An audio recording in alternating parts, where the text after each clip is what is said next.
जों इउपिपिएलनि मानसिखा इउपिपिएलनि मानसिखा जों इउपिपिएलआवनो खस्थ' खालामबोनाय मानसि जों मानो दासिमबो न' मोना गंसेबो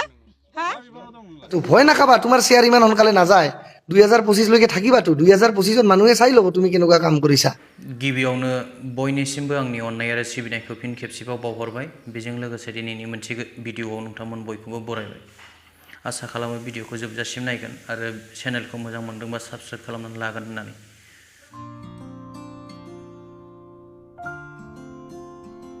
प्रमद बर' सारनि सुइजारलेण्डआव दावराव जालायबाय माखासे आइजोफ्रा बिसिडिसिनि लांगोनायाव दावराव जालायबाय मानि थाखाय दावराव जादों भिडिअखौ एसे नायदिनि माने आइजोल' नङा आरो माखासे हौवा मानसिफ्राबो बोराबनाय खुद्रिनाय देखायदों आरो बिथांमोनहा गुबुन दोलोनि मानसि नङा इउपिपिएलनिनो प्रमद बर'निनो मानसिजोबखा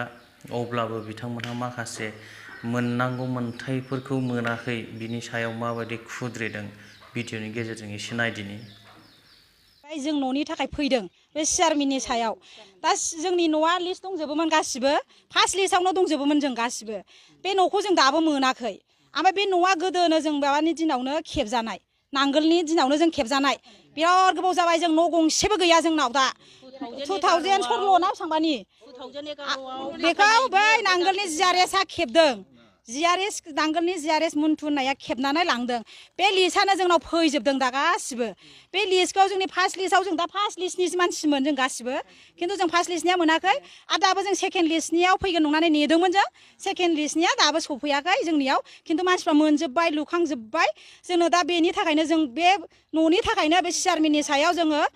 दिनै फैनाय जादों आरो बे चेयारमेना दा गावनि आखायाव जेबो गैया बे खोथाखौ होनदों बियो चेयारमेन जानानै गावनि आखायाव मानि थाखाय जेबो गैया चेयारमेन मानसिया पाब्लिकनि थाखाय खामानि मावनो नङाबा मानि थाखायथ' चेयारमेन जाखो बे मानसिया सोरबा हाजिरा मावनानै जायो रावबो साख्रि गैया बेयाव बिपिएफ सरकारावबो जों बिराद गोबाव थाबोबाय दा इउपिपिएल सरकार जानायावबो जों दासिमबो न'खौ मोनाखै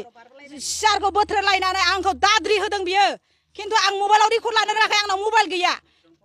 आंखौ सोबानो बायदि एक्टिं देखायदों जोंखौ होननायखौ जोंखौ उमुगाव नोंसोरखौ आखायाव लखबाव लानानै खाना होगोन बेबायदि खोथाखौ बे होनदों बियो जोंखौ लखबाव खिन्थु जों इउपिपिएलनि मानसिखा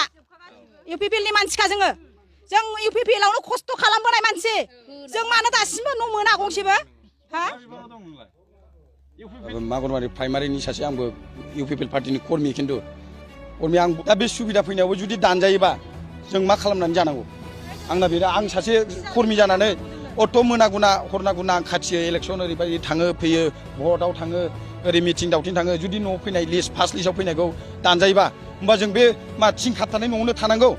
दिनैसिमाव परिबर्तन सरकार होननाया माबायदि जाखो परिबर्तना गैला नामा दा बेनो आरो अरुण'दयखौबो माबा मोनसे एगेन्स्ट होनबानो अरुण'दय दानना होनो चेयारमेन होना बेखौ जोंनि एसे लिडारगिरिफ्रा होनो जों नामखारिबाबो जोंखौ गाज्रि मोनगोन जाय हक सोर होनो आरोखि एसे माबा हेंथा होनबानो अरुण'दय दानना होगोन बे खोथाखौ बुङो अरुण'दया मा गावसोर होनाय नामा न'आ गावसोर होनाय नामा नाय भिडिअखौ नायनानै निस्सय हमनो हाबाय रायजो राजा नोंथांमोनहा जे आथिखालनि सरकारा मा खालामगासिनो दं आरो माबोरै सोलिगासिनो दङ हमनो हाखाबाय बिसिडिसि लेभेलावनो जुदि बेबायदि जादोंबा एसे गोजौसिन लेभेलावबो मा जानानै दं खम जारला जाय हक गुबुन मोनसे खौराङा जाहैबाय नै मा होनो पृथ्वीराज नारायण देब बिथाङा प्रमद बर' सारनि सरकारनि सोमोन्दै मा बुंखो एभिक्सनखौ लानानै बेखौबो भिडिअनि गेजेरजों एसे नायदिनि চাওক এটা কথা ইউপিপিএল চৰকাৰে বৰ্তমান হাগ্ৰামা মহিলাৰীক দোষাৰোপ কৰি থকাৰ কাণ্ডটোত মোৰ এনেকুৱা লাগিছে যে ভূমিৰ উচ্ছেদৰ নটিচ প্ৰদান কৰিছে বৰ্তমানৰ চৰকাৰে আকৌ তেওঁলোকে দোষাৰোপ কৰিছে আগৰ চৰকাৰক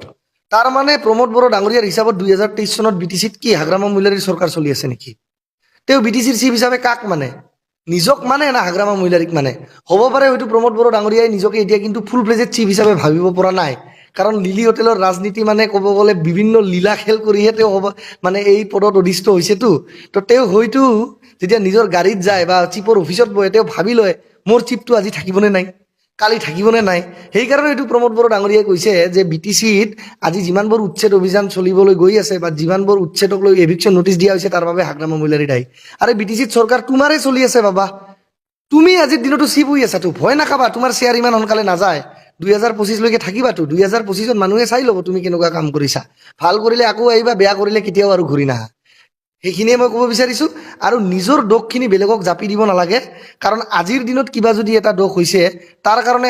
আপুনি সেই তৰুণ গগৈ মুখ্যমন্ত্ৰী আছিল তাক দোষাৰোপ কৰা আজিৰ দিনত কিবা এটা হৈছে হিতেশ্বৰ শইকীয়াক দোষাৰোপ কৰা আজিৰ দিনত কিবা এটা হৈছে হাগ্ৰামাক দোষাৰোপ কৰা এইবিলাক নীতিবিলাক বন্ধ কৰক আজিৰ দিনত আপুনি ৰাজগুৰিত আছে মানুহে আপোনাক প্ৰশ্ন কৰিব এতিয়া बिथाङा थोंजोङै मा बुंनो नागिरदों भिडिअखौ नायनानै हमनो हाखाबाय दा आं गोबांथार रायलायलिया दिनैनि भिडिअखौ गोलाव खालामनो सानाखै एसेयावनो दोनथ'बाय जाय बिथांमोना भिडिअखौ जोबजासिम नायबाय बिथांमोननिसिम रोजा रोजा साबायखर थाबाय